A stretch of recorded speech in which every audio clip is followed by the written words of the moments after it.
Live from WTOC, the Southeast news leader. The News Now starts on WTOC Plus.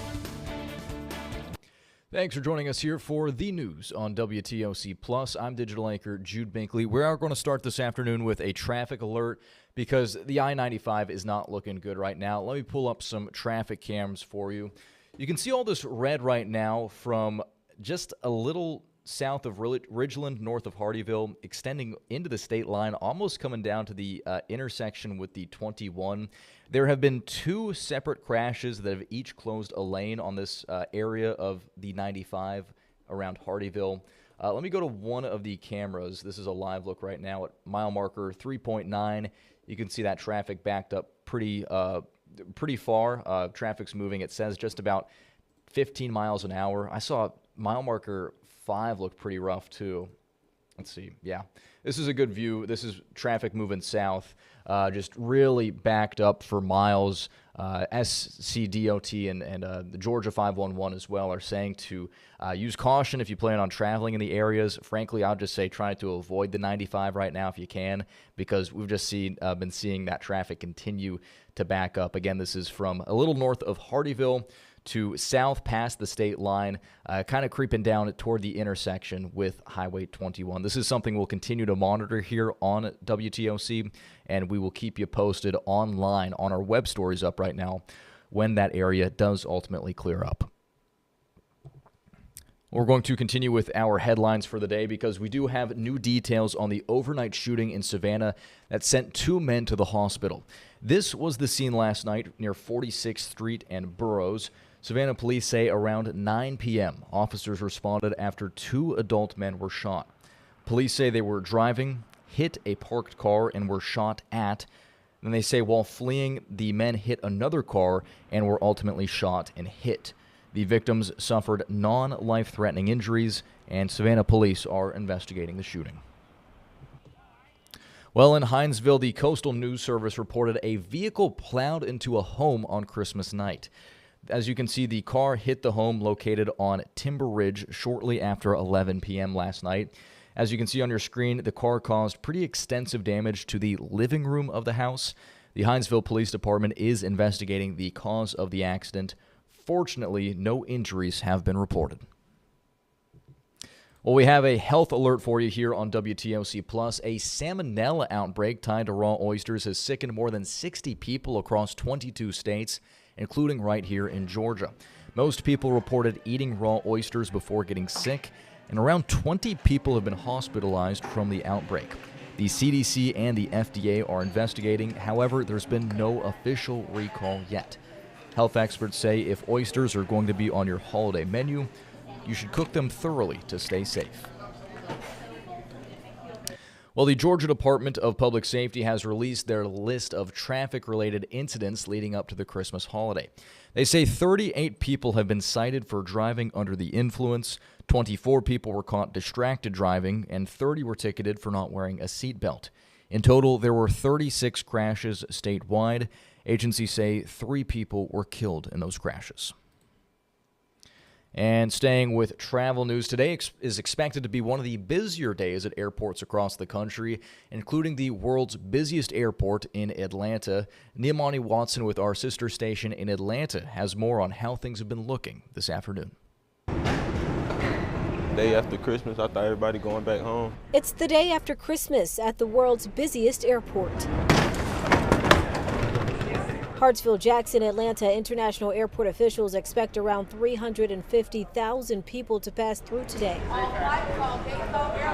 While some travelers are heading back home this morning, Ja'Cory Nichols and Cameron Bully are flying to Colorado for another reason. We're going to Denver. Colorado. We're going to ski, going to snowboarding trip, and come right back. We came a little, hour, 2 hours early? Yeah, 2 hours early. Because of the line, but it seemed like we're going to be at our gate way before then. It's my wife. Dalton and Ivy Whitmore, who are from Dallas, Georgia, are heading to Wyoming for a ski and snowboarding trip too. The couple was able to spend quality time with family for the holidays and say they were gifted the trip for Christmas. We went to my grandparents one day, his grandparents the other, and then his grandparents are the ones that gifted us this trip. So it's a group of 11 of us. They say they anticipate anticipated the airport to be crowded, but say they were relieved when they arrived. We expected to be waiting for hours in the TSA and be getting the luggage booked in, but yeah, staff's doing a good job too, so I think it's been pretty smooth. Well, now taking a live look at Capitol Hill on the right of your screen, where there are questions this afternoon after President Trump announced that the U.S. launched, quote, powerful and deadly strikes against Islamic State forces in Nigeria yesterday. Plus, there are new signs that negotiations to end the war in Ukraine are intensifying. Olivia Rinaldi has the latest. Defense Department video shows what it says was a U.S. missile launch on Islamic State forces in Nigeria late Thursday. President Trump said on social media there were, quote, numerous perfect strikes against what he called ISIS terrorist scum who have been targeting and viciously killing primarily innocent Christians. And Defense Secretary Pete Hegseth said there's, quote, more to come. Video from northwest Nigeria appears to show locals holding metal debris with a fire burning in the background. President Trump did not offer additional details about the operation, including casualties or what was specifically targeted. Democratic Congresswoman Debbie Dingell told CNN she wants a lot more information. What are his plans? I believe under the War Powers Act, he needs to be coming to Congress. He needs to be talking to Congress. The military action in Nigeria comes amid new movement to end Russia's nearly 4-year-old war in Ukraine. On Friday, Ukrainian President Volodymyr Zelensky told reporters he'll likely meet with President Trump in Florida on Sunday. He said there's a broad agenda, including security guarantees for Ukraine, with that 20-point plan under discussion about 90% ready. Zelensky's announcement came after he said he had a good conversation with U.S. Special Envoy Steve Witkoff and Trump's son-in-law Jared Kushner on Christmas. Olivia Rinaldi, CBS News, the White House. Well, turning now to sports, it's bowl season in college football, and we're now less than 1 week away from Georgia's second straight Sugar Bowl brawl. UGA was knocked out of the playoffs this time last season in New Orleans, but this year feels a little different. The Dogs will go head-to-head against a familiar foe in Ole Miss, a team that they already beat this season. Head coach Kirby Smart is 4-0 in rematches, including this year's SEC championship against Bama.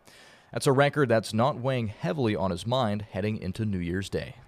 It's really overrated in terms of rematches and things like that. I think it's, how you play defines what the outcome of the game is. There's all kinds of things in that thing that figure it out, and it really has very little to do with the time before you played them. And Georgia Tech is gearing up for one of the most anticipated bowls of the year, the Pop-Tart Bowl in Orlando. The number 22 Yellow Jackets will take on 12th-ranked BYU at 3:30 tomorrow afternoon. Right now, Vegas does have the Cougars as a 4-point favorite. And while many of you were enjoying time with your family on Christmas yesterday, Georgia Southern football was on the road. Although still a football family, the team arrived in Birmingham last night to get ready for their big bowl game against App State. Our very own Zach Fox is there as the team arrived and is going through practice and checking out some of the sites before that big game on Monday. Head coach Clay Helton says his team's been feeling great. Terrific. We got the opportunity prior to showing up today for about a week of preparation and really put in the entire game plan. And now get to enjoy some bowl festivities, but also get 3 extra practices here to review the game plan. Their last opportunity to be able to do this one more time together. And, hopefully we can put our best foot forward, go 1-0 on the week, and go get a bowl victory. And the Birmingham Bowl kicks off Monday at 2 p.m. This marks Georgia Southern football's 4th consecutive bowl appearance. A programming note as well, we will be streaming the press conferences ahead of the bowl game. That'll be Sunday at 4:30 right here on WTOC+. Well, turning now to consumer news, the FBI says the holidays are a prime time for romance scammers to strike. Susan Campbell has the details. These scams are so costly. People are losing everything they've spent a lifetime working for, and it is happening all over the country. 'Tis the season for family and friends, but for some, this is a season of loneliness, and scammers are working overtime to cash in on that feeling in complex romance scams. We're seeing our elderly and entire retirement accounts and life savings wiped out. Heath Bianchi is the FBI special agent in charge of the Phoenix field office. He says cyber criminals will spend weeks or months developing relationships with their victims before they ask for anything. They're just sitting there all day long fishing, right, of who can they hook online to take. If you've never met the person face to face and the conversations start to always end with "I need money" or an investment, that is that red flag. Never send anything to someone you've never met face to face. The FBI says you also need to watch out for online shopping scams and charity lookalike scams. It's all costly. This is going to be a record-setting year. We're talking hundreds of millions of dollars in loss just here in Arizona. So talk about it and get out ahead of the cyber criminals who want your money and your personal information. As we're gathering for the holidays, and you're sitting down with family, friends, your kids, your grandparents, maybe an isolated neighbor, sit down and talk about these scams. Sit down and talk about how we're going to talk and verify when these things are happening, because prevention is our best tool. Because once the money's gone, it's nearly impossible to get it back. If you do lose money in a scam, it's important to report it to the FBI's Internet Crimes Complaint Center, ic3.gov. I'm Susan Campbell. Yeah, some good reminders right there. You know, scams, especially online, are so much more than just the Nigerian prince email you'd think of, 10, 15 years ago. There's so many different tools and tricks that scammers have now. So, of course, watch out for your loved ones this holidays. All right, well, this is a really cool story. Christmas might now be over, but one man takes on the role of Santa year-round. He spent time with patients fighting cancer at the University Cancer and Blood Center in Athens, Georgia. And as Tracy Amick-Peer with our sister station in Atlanta explains, this Santa's mission is one he holds dear every single year. These are actually harness bells, and I wear these bells all the time. It's just my boots, my ruffs, pants, shirt, vest. For almost 20 years, Jonathan Bird has transformed into Santa Claus. It's a role he takes to heart. Christmas music in my house almost all the time. I am Santa Claus, so there is a Christmas tree on the floor in my living room all year long. 4 years ago, a pancreatic cancer diagnosis almost changed all that. But he started treatment at the University Cancer and Blood Center in Athens and beat it. Finished chemo after surgery, and I'm hugging 4 years real hard. No signs and no symptoms. Ever since, he comes back to the treatment center, visiting patients like Colleen Pruitt, who are on their own cancer journey. It just feels kind of magical. I mean, I could just, before he even came in, when I could hear the bells, you just think like it takes you back. His oncologist, Dr. Charles Bodine, says it helps the other patients, knowing Santa has been there. To know that even Santa's not immune from this type of disease, and yet all hope is not lost. So special. It just kind of makes you really appreciate what's most important about this time of year. A shared experience, and now sharing this time as a gift for the season. But I've put on my coat long enough that I am now a part of all of those other Santas, is what makes Santa, who Santa and what Santa is. All right, well, before we sign off here on WTOC Plus, we'd like to wish y'all a happy Kwanzaa because the holiday begins today. It was created in 1966 as a non-religious celebration of family and social values. Each day of Kwanzaa is dedicated to one of 7 defining principles: unity, self-determination, collective responsibility, cooperative economics, purpose, creativity, and faith. Kwanzaa goes on through January 1st, and if you're observing Kwanzaa here in Savannah, a festive way you can celebrate is the Kwanzaa Crawl. The crawl is a tradition formed under former Alderwoman Kesha Gibson Carter. Each evening, participants go to different eateries to enjoy food, culture, and fellowship under Kwanzaa traditions. Speakers and cultural presenters will be at each evening, and the events begin tonight at 6 p.m. at Henry Street Bistro. And with that, we are going to wrap things up here for the news on WTOC Plus. We appreciate you spending part of your afternoon with us.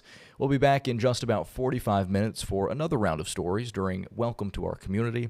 And in the meantime, for the latest updates, including the traffic we're monitoring on I-95, you can always head on over to our website for the latest at WTOC.com.